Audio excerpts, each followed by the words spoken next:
Okay. So we have covered the first chapter, states of matter. Now we are going to do the next topic, uh, elements, compounds, and mixtures.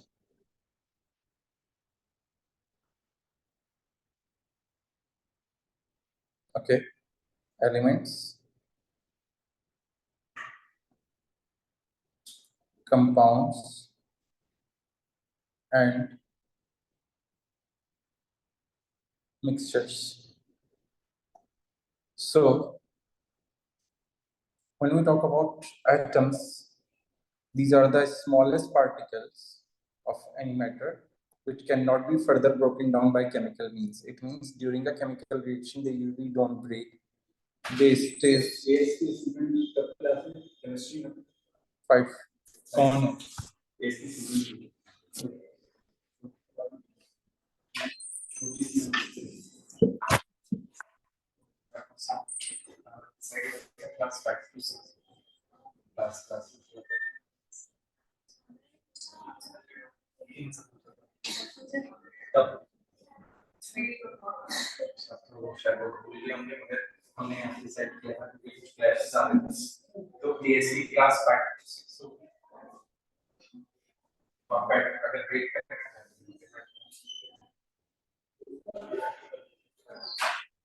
Okay. So atoms are the smallest particles. Then when we talk about element is a pure substance, and we can define element as a substance which contains only one type of atoms in it. So whenever we talk about element, it is a pure substance and it have a one type of element. One type of atoms. Then element will form. So here we have a few examples. Like for example, if we have a carbon. So when we talk about carbon, so it means that the symbol of a carbon contains only carbon atoms in it. In the same way, when we talk about sodium, the symbol of sodium contains all sodium atoms in it. Is this understandable? Okay.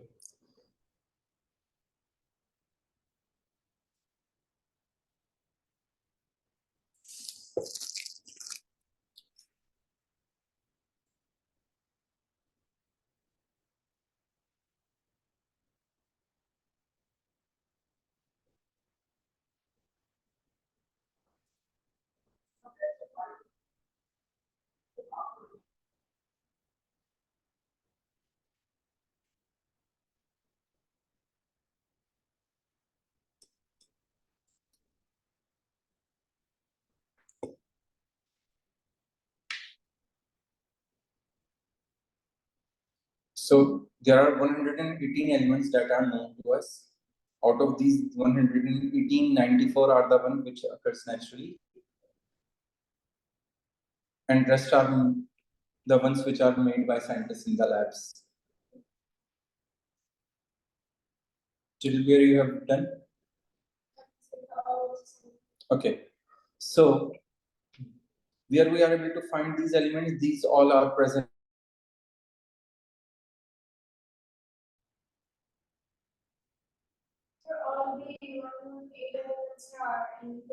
Yeah.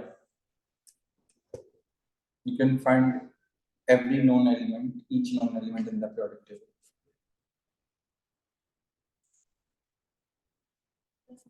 Then? Okay.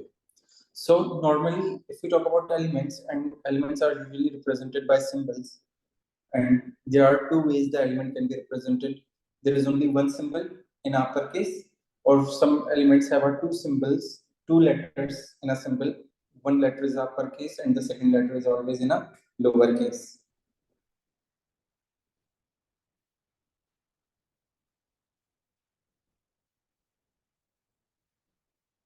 So here you can see the periodic table. So these vertical are always considered as, we call them, groups, and the horizontal rows like this are called periods. Okay, so there are 7 periods, but there are around 18 groups, and out of these 18 groups, these only 8 groups are represented by the numbers. These 10 groups do not have any number. Okay, is this clear?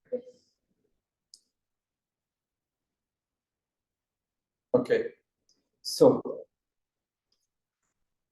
what information we get from periodic table? The first thing that periodic table provides is the names and the symbols for the elements present. We got the names and the symbols of the elements. Then there are rows and columns in the periodic table, as we have seen.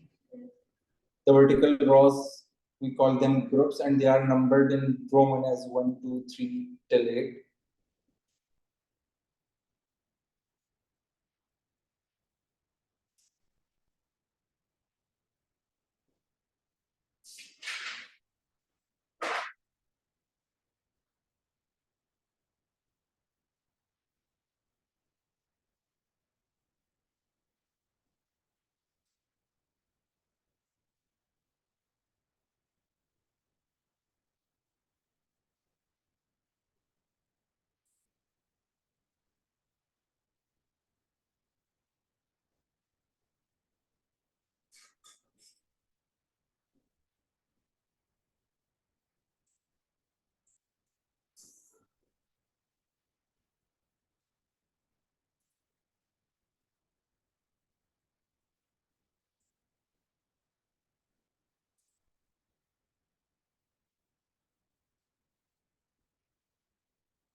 Okay. So the elements which are present in the same group always have a same chemical properties. Like for example, if we look at group 1, so there is a lithium, sodium, potassium, rubidium, cesium, and francium. So all of these elements have chemical properties similar to each other. And if we compare the two elements in a different group, for example, sodium and magnesium, sodium is in group 1 and magnesium is in group 2. So it means their chemical properties are different from each other. Is this understandable? Okay. Now, the horizontal rows, we call them period, and they are numbered from 1 to 7. Okay. So when we look at a period 1, if you see the periodic table again, you will find there are 2 elements only in period 1. And in the similar way, period 2 and period 3 have 8 elements.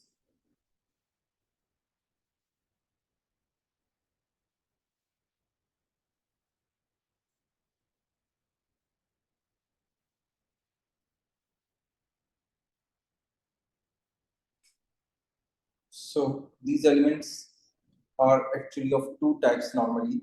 Either their element is a metal or a non-metal. How can we separate a metal from a non-metal? How can we figure out which one are metal and which one are non-metal? Can see there is a staircase starting from boron. So on the left side of this staircase, all are metals, and on the right side, there are non-metals. Okay.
Done.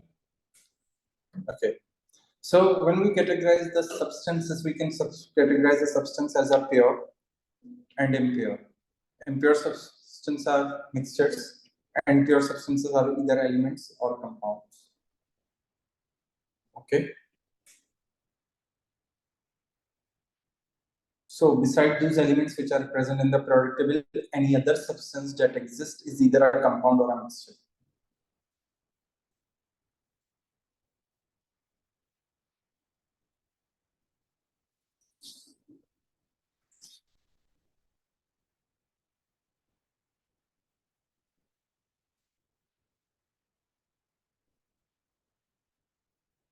Sir, is mixture elements because elements we with the atoms.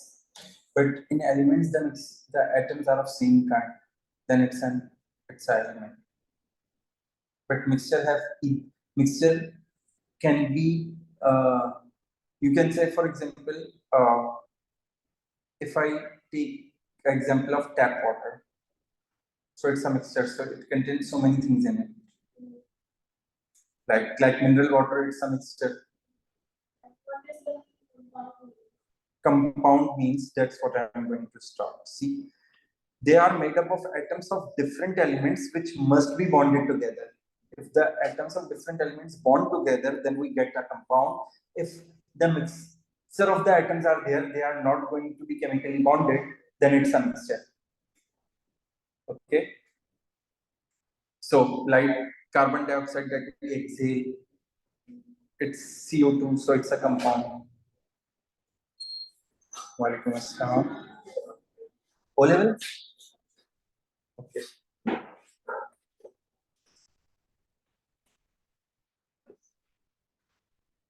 So, in the same way, if the water is pure, and see here there are two elements bonded in the water, which is hydrogen and oxygen, so it's a compound.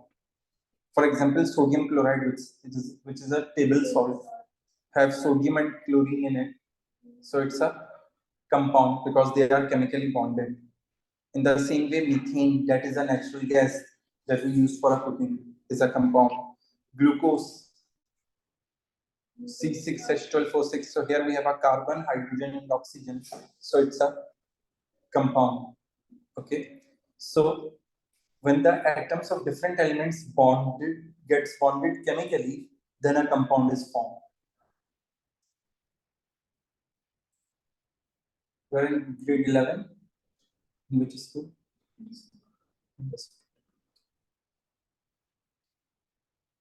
So you just keep, I think, how many, how much work we have done today? Can you show her the number of pages? So she may read the pages for today's work.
Right.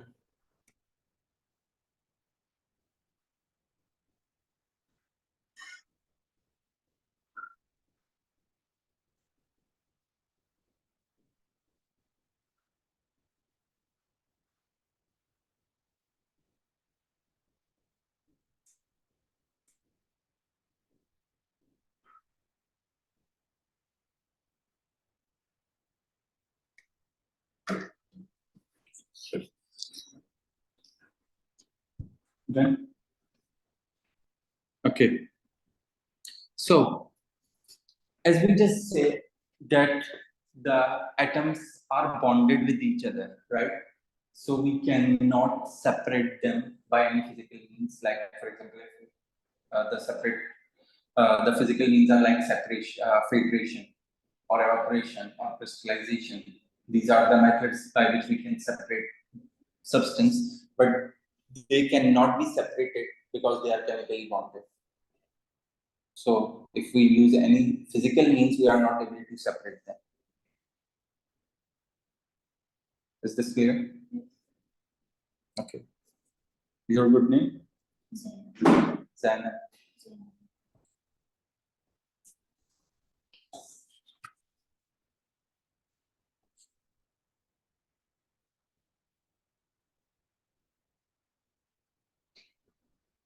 Right? Okay. Now, the last thing is a mixture.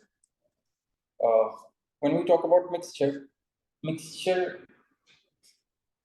can be a mixture of a compounds or of elements or of a compound or element, but they just mix with each other and not bonded together. And as they are not bonded together, so these components can be separated by physical means. Okay, so here are a few examples of mixtures that we can relate. For example, if we talk about air, there is a mixture of nitrogen, oxygen, carbon dioxide mostly. Then sand is a mixture, the tap water, mineral water, petrol, milk. These all things are considered as mixtures. And as they are mixtures, so we can separate the components of the mixture by physical methods. Okay.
Okay. जी यहाँ तक complete कर दिया, इसमें कोई confusion तो नहीं है? अच्छा, तो देखें सिंपल बात यहाँ पे ये कॉन्सेप्ट डेवलप करना है, बाकी स्टार्ट करने से पहले कि आपको ये बात पता होनी चाहिए कि जब भी सब्सटेंस किसी भी सब्सटेंस की बात करते हैं तो वो सब्सटेंस जो है इनिशियली कैटेगराइज होगा एज अ प्योर और इम्प्योर। अगर वो इम्प्योर है तो वो क्या होगा, मिक्सचर होगा, और अगर वो प्योर है तो वो इधर एलिमेंट होगा या कंपाउंड होगा। इसके अलावा हम किसी भी सब्सटेंस को किसी और कैटेगरी में ऐड नहीं कर सकते। ठीक है, ये बात यहाँ तक क्लियर है? ओके, तो मिनरल वाटर क्या होगा? मिक्सचर। ठीक है, तो वो एक इम्प्योर सब्सटेंस है। ठीक है, और अगर हम डिस्टिल्ड वाटर की बात करें तो वो क्या होगा? प्योर। सिर्फ डिस्टिल्ड वाटर प्योर होता है, otherwise tap water, mineral water, sea water, all are the examples of mixtures. ठीक है, okay.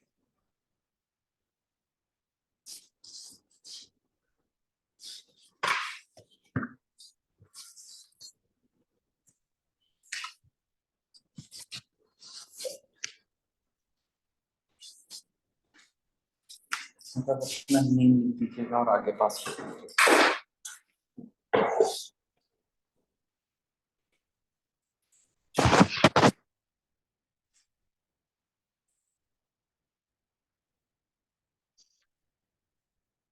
Okay, so the next topic that we are going to start with is atomic structure.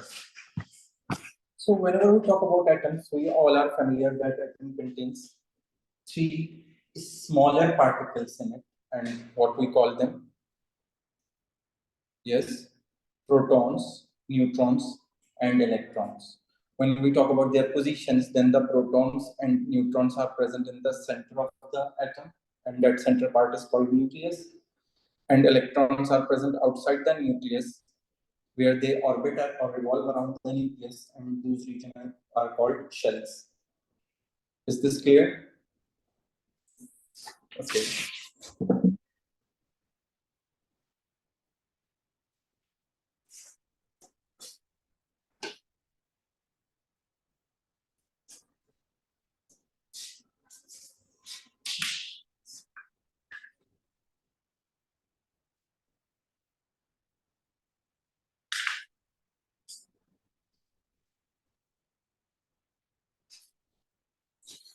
So today is 12th, right?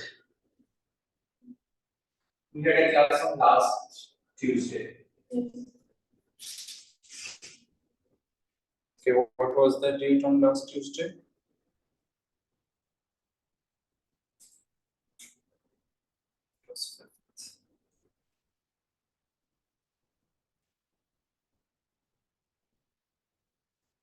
Today is 12th, right?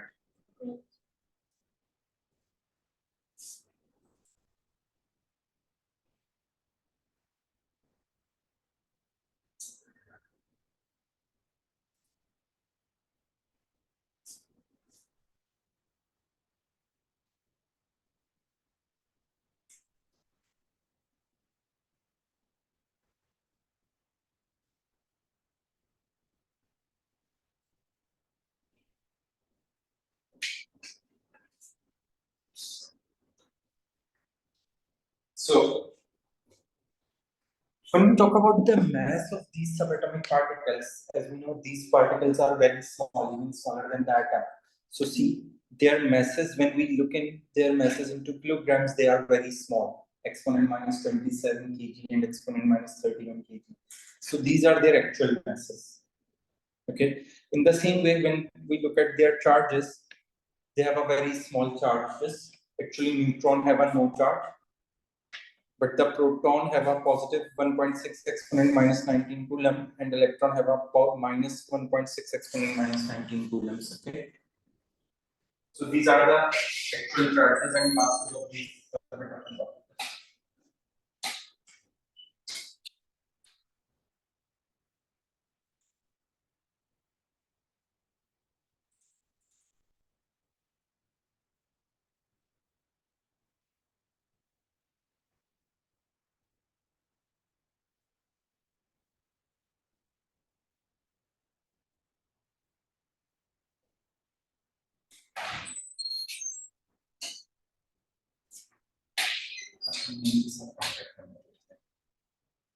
और साथ अपना coulomb.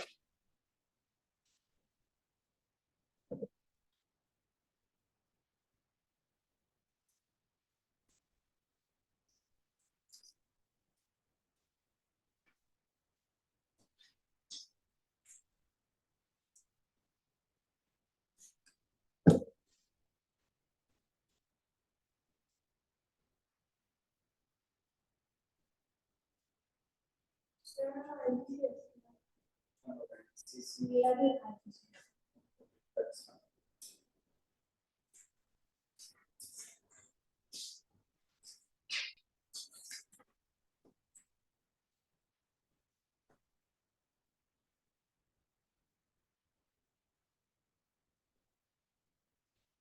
So what you are going to do for core or extended? इसमें दो वो होते हैं ना, either core or extended.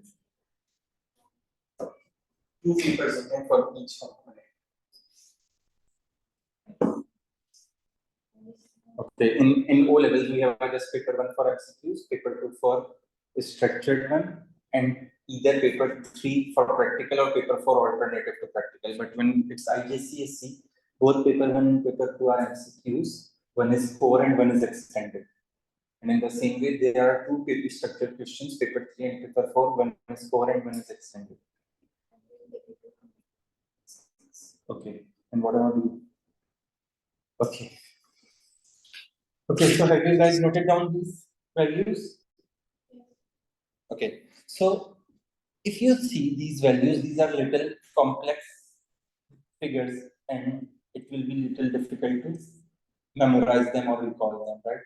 So what we do to make it simpler, we do not use their actual masses or their actual charges. Instead, we use their relative masses and relative charges.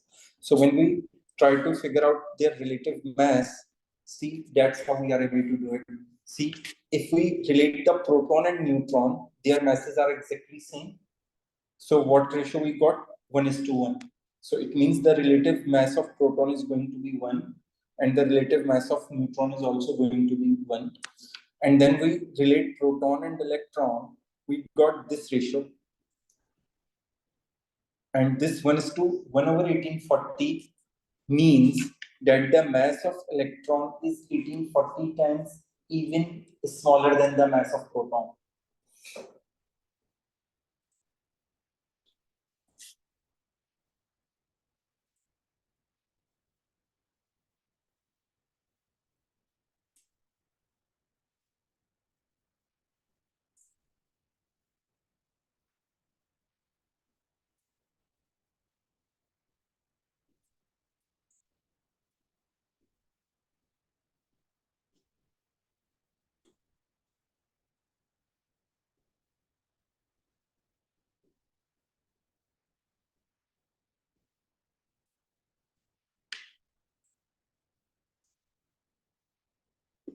So now it's easy to recall that the relative mass of proton is 1, the relative mass of neutron is also 1, but the relative mass of electron is 1/1840, which means that the mass of electron is 1840 times more smaller or more lighter than that of a mass of a proton and neutron. Is this understandable? Yes. Okay. Now, in the similar way, if you see the charge of neutron, it's 0. But when you look at the charge of proton and electron, they are exactly the same values, but with the opposite signs. So if we find the relative charges, we got this. And see, when we are calculating or figuring out the relative quantities, the units were cancelled out, right? So that's why remember that the relative quantities have no units. The actual quantity have a unit, but when we are using the relative quantities, they do not have any unit. Is this understandable?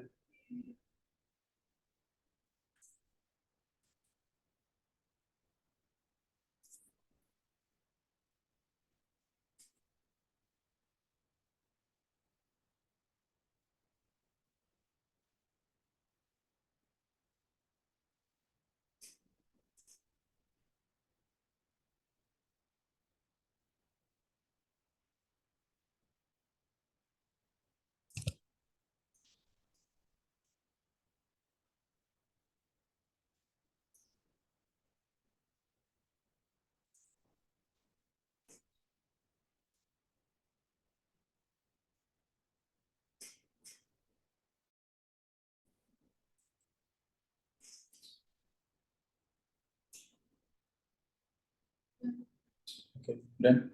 Okay. So now if I will make a summary, I got this in the tabular form, the relative masses and the relative charges.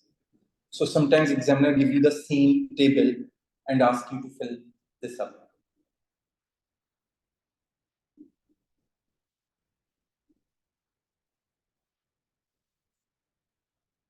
Okay. So whenever we are looking for the mass of the relative mass of an atom, what we will do? We will just add the protons and neutrons present in it, just summing up the number of protons and number of neutrons, we will get the mass of an atom, and we do not consider the mass of electron while determining the mass of atom. Why? Because it is very small, so we consider it as a negligible and we ignore it, and we just take the mass of proton and neutron. Is this understandable?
Now we have atomic number and mass number. So these are the terms that you must be familiar with. When we talk about atomic number, it is the number of protons present in an atom. And when we talk about mass number, we also call mass number as nucleon number. Okay, and it is the protons and neutrons.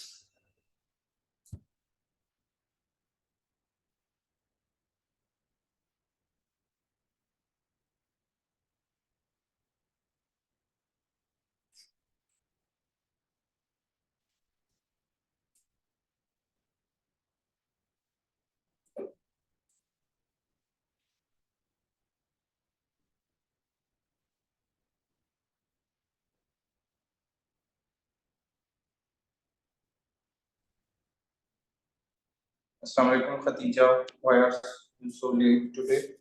वालेकुम अस्सलाम sir वो internet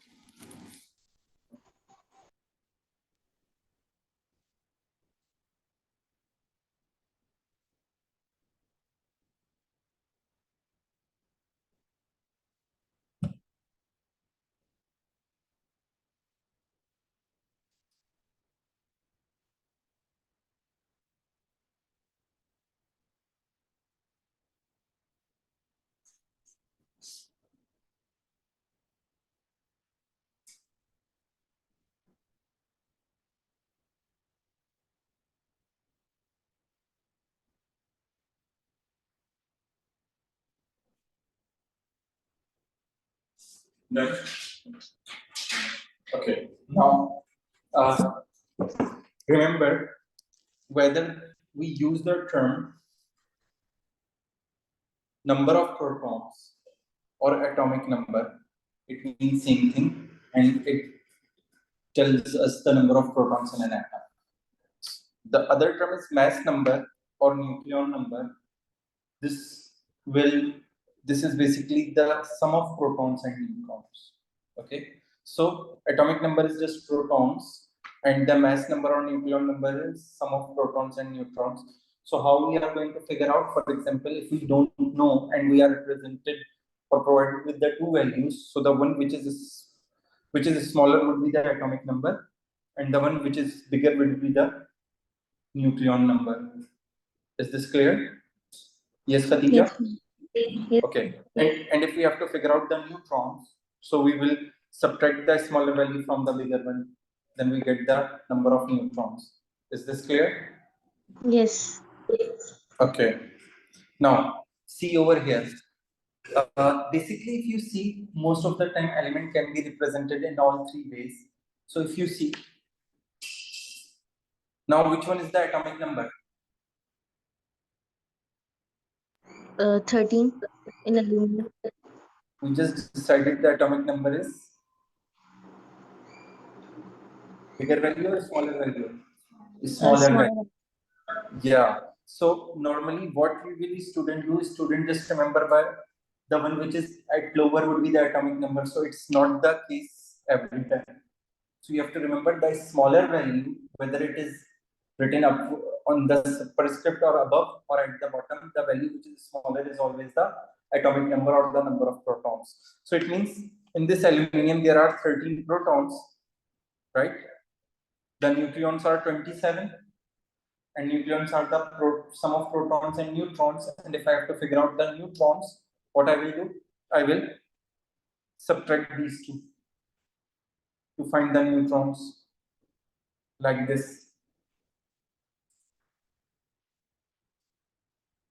And now, how many electrons are there?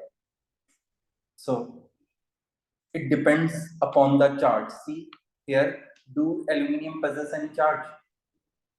Is there any charge on aluminium? No. So it means that whatever the number of protons are there, the number of electrons must be equal. And why we are concluding this? Because there is no charge. For example, if here there is a charge written, then we cannot say that the protons and electrons are equal. But if there is no charge on it, then we always consider the protons and electrons are equal. Is this clear? yes Okay, good.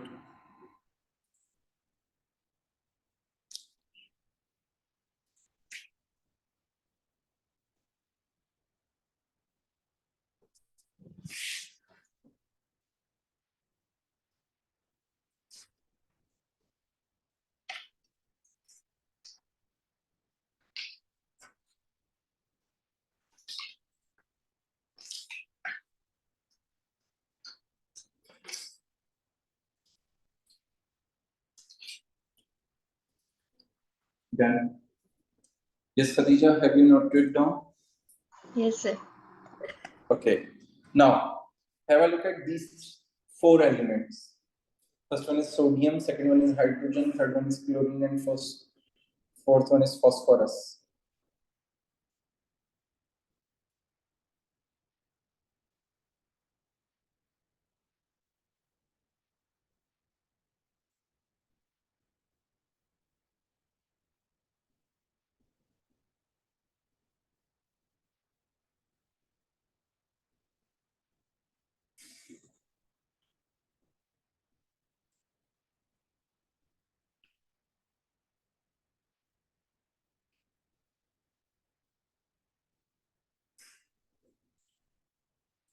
Now, do find their protons, neutrons, electrons, and nucleons.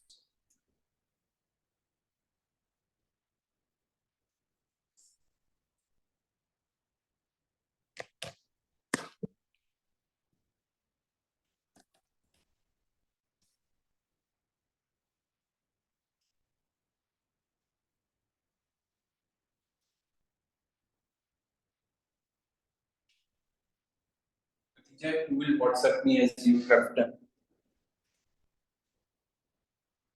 Okay, sir.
Okay.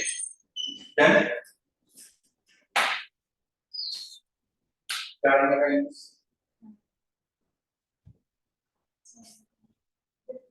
okay.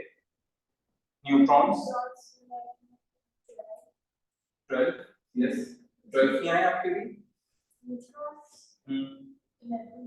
कैसे? Protons. What about neutrons? How we find the neutrons? Example से करके ये check करें कैसे neutrons निकालते हैं. आपने directly और आपने उल्टा लिखा है. These are electrons, these are neutrons. See. ये न्यूक्लियॉन्स थे, प्रोटॉन्स और इलेक्ट्रॉन्स 13 होंगे, neutrons. Okay, Khatija, I got yours. Let me see.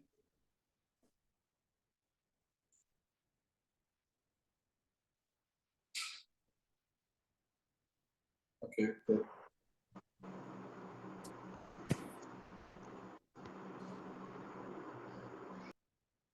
So these are the values. Now check yours.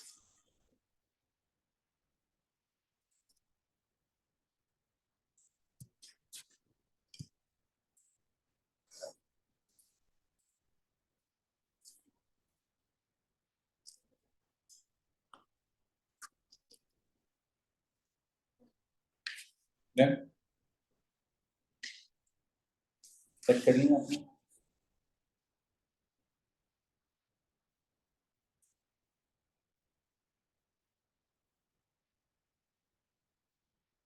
सही है? Okay. So as we have discussed that atom have a no charge. So why is it so? For example, if I talk about night sodium, so have a look over here. How many protons are there? And what we 11. have just decided, what is the relative charge of a proton? What was the relative charge of a proton? +1. So there are 11 protons, which means there are going to be 11 positive charges. The relative charge of electron is -1, and there are negative 11 charges in sodium atom. So if we add them, what we will get? Positive 11 and negative 11 will give us 0. So that's why the atom have no charge, because the number of positive charges and the number of negative charges are equal, which makes it 0. And the nucleon number is referred as the mass of that specific atom. Okay.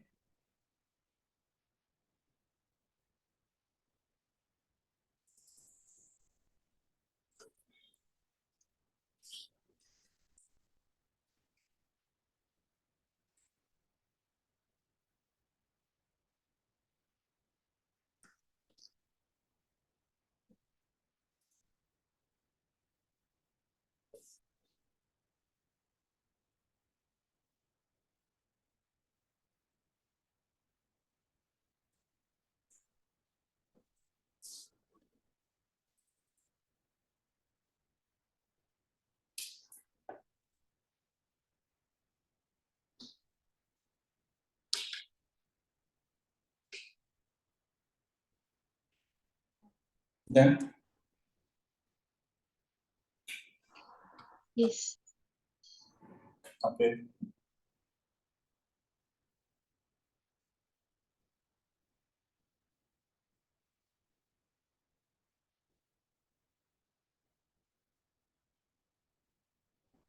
Okay. So what will be the mass of sodium? Sir, kindly repeat the question. I'm asking what is the mass of sodium? Read the last statement and second last. Read this and then tell me. 23. So the nucleon of sodium are 23. So it means 23 is going to be the mass of sodium. 1 is the mass of hydrogen. 35 is the mass of chlorine, and 31 is the mass of phosphorus. So remember, whatever the nucleon number is the mass of that specific atom as well. Is this clear? Yes. Okay. Now, when we talk about electrons, we just discussed that electrons are outside the nucleus, orbiting around the nucleus, right? So these are the shells where the electrons are orbiting. So the shell which is closest to the nucleus is referred as first shell or K shell. Okay, which is closest to the nucleus is the first shell, and then the next one is the second shell or L shell, the third shell or M shell, and in the similar way, the next shell will be the fourth shell or N shell. Okay, so if you see that each shell have a different size, isn't it? Yes. The first shell is the smallest, closest to the nucleus. The second shell is bigger than the first shell. Third shell is bigger than the second one, and the fourth one is bigger than the third one, right? So it means that as each shell have a different size, that's why each shell have a space to hold different number of electrons. Each each shell have a different capacity of electrons that it can hold. Is this understandable? Yes. Okay, not this now.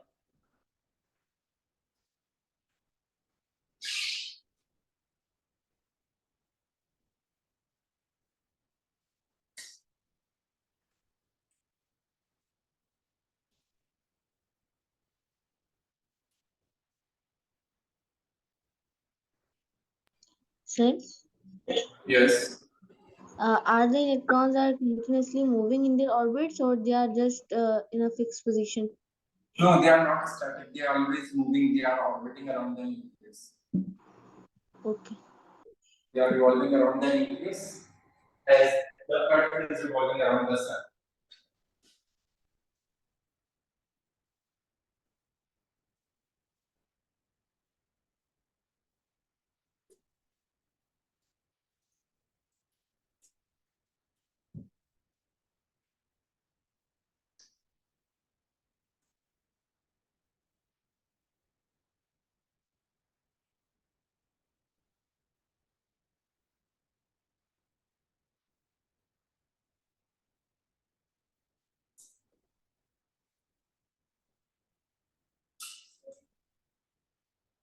Then, Yes.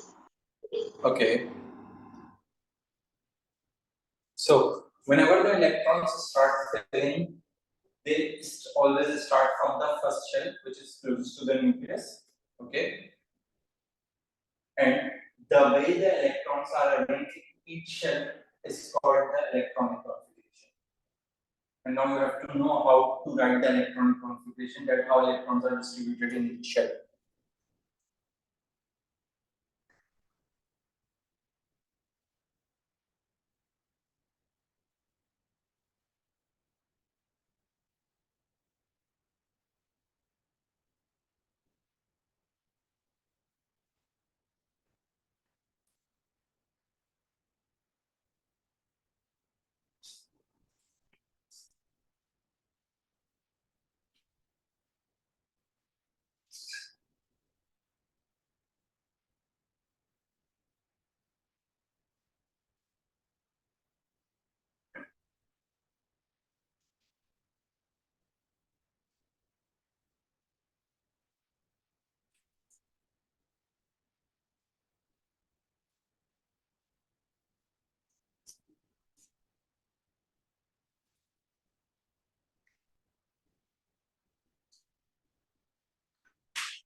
यहाँ तक समझ में आ गया?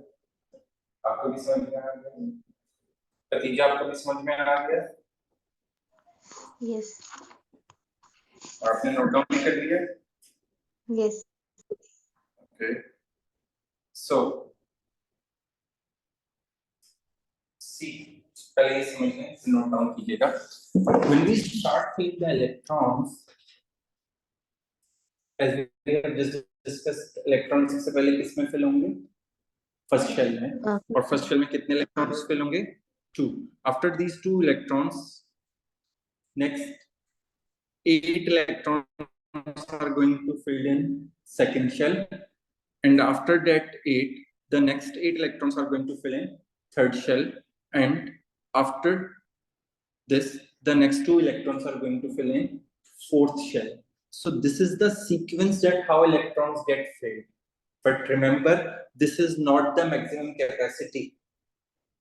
ठीक है, ये maximum capacity नहीं है. फर्स्ट और सेकंड के लिए तो यही मैक्सिमम कैपेसिटी है, मगर थर्ड और फोर्थ की मैक्सिमम कैपेसिटी इलेक्ट्रॉन्स होल्ड करने की ये नहीं है. It is different. And how we will figure out the maximum capacity? It will be figured out by this expression. Okay, and here the n is basically what? Shell number. So see over here, for first shell the value of n would be 1. So if we use 1 in this expression, how many electrons we get? 2. See, if I put 1 over there, so it means that first shell can hold maximum of 2 electrons. In the similar way, for second shell, the value of n is going to be 2. And when we put 2 as n, I got 8 electrons. So that is the maximum capacity of second shell. But if you look at third shell, the value of n is going to be 3. And as a result, how many electrons I get? 18. So it means third shell have a capacity for 18 electrons. But when electrons start filling, all of the 18 electrons are not going to fill in the third shell. Only 8 electrons are get filled, and then the next 2 electrons get filled in fourth shell. And if you see, that fourth shell can hold up to 32 electrons. Okay, but in the sequence, we have this sequence. The electrons are going to fill in this sequence, and that is the maximum capacity. So these two are the two different things. The first one is telling you that how the electrons are going to be added in each shell, and the second thing is telling you the maximum capacity for each shell. ये point clear हुआ सबको? अगर कोई confusion है तो पूछ लेना. Sir?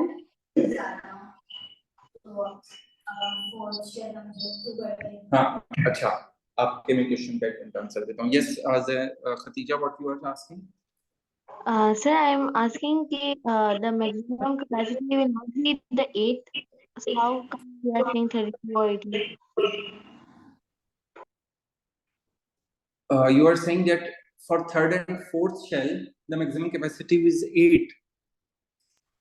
I'm saying that after the first shell, all the shells have the capacity of 8. So what are the second columns showing that 2n square? What is this showing? No. There are two different things. First shell में देखें 2 electrons fill होंगे. अगर किसी भी shell में 8 electrons आ जाते हैं after first shell, तो वो जो है एटम स्टेबल कंसीडर किया जाता है. सेकंड शेल में 8 इलेक्ट्रॉन्स की कैपेसिटी है, बट सेकंड शेल के बाद जो एलिमेंट्स हैं उनमें 8 इलेक्ट्रॉन्स की कैपेसिटी नहीं है, बल्कि ज्यादा इलेक्ट्रॉन्स की कैपेसिटी है. तो आप जो बात पूछ रहे हैं कि अगर इससे ज्यादा आ गए तो कैम्ब्रिज में, IGCSE और O लेवल्स दोनों में आपके पास मैक्सिमम जो इलेक्ट्रॉन आएंगे फिल होने के लिए वो 20 इलेक्ट्रॉन्स आएंगे, और अगर आप इनको ऐड करें तो यू विल गेट 20. तो इससे ज्यादा नंबर आता ही नहीं है. ठीक है, क्योंकि इसके बाद कॉम्प्लेक्सिटी स्टार्ट होती है. होता क्या है, फॉर एग्जांपल अगर मैं 21st इलेक्ट्रॉन की बात करूं तो वो जो 21st इलेक्ट्रॉन है वो 2 इलेक्ट्रॉन्स यहाँ पे फिल होने के बाद दोबारा थर्ड शेल की टर्न आ जाती है, और नेक्स्ट इलेक्ट्रॉन्स थर्ड शेल में फिल होने लगते हैं अंटिल कि थर्ड शेल में पूरे 18 आ जाए. और जब थर्ड शेल में 18 हो जाते हैं तो फिर दोबारा फर्स्ट शेल स्टार्ट फिल होना शुरू हो जाता है फोर्थ शेल. तो आपने सिर्फ ये बात, ये सीक्वेंस याद रखना है. ठीक है, कि फर्स्ट शेल में 2 इलेक्ट्रॉन्स आएंगे, सेकंड में 8 आएंगे, थर्ड में 8 आएंगे और फोर्थ में 2 आएंगे. तो यहाँ पे हम क्लास एंड करेंगे, इसको पिक्चर ले लें, कंप्लीट करके ले आएंगे नेक्स्ट क्लास में, फिर हम इससे स्टार्ट करेंगे.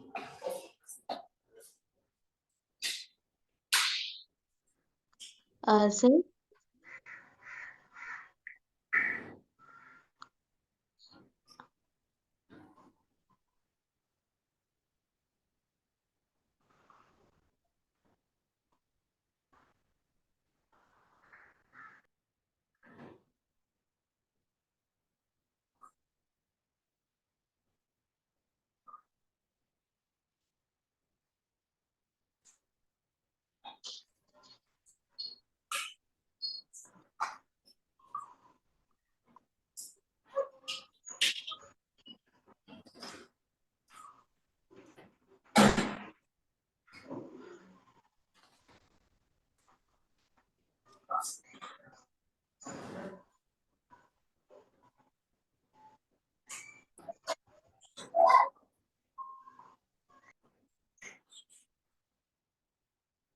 Sir?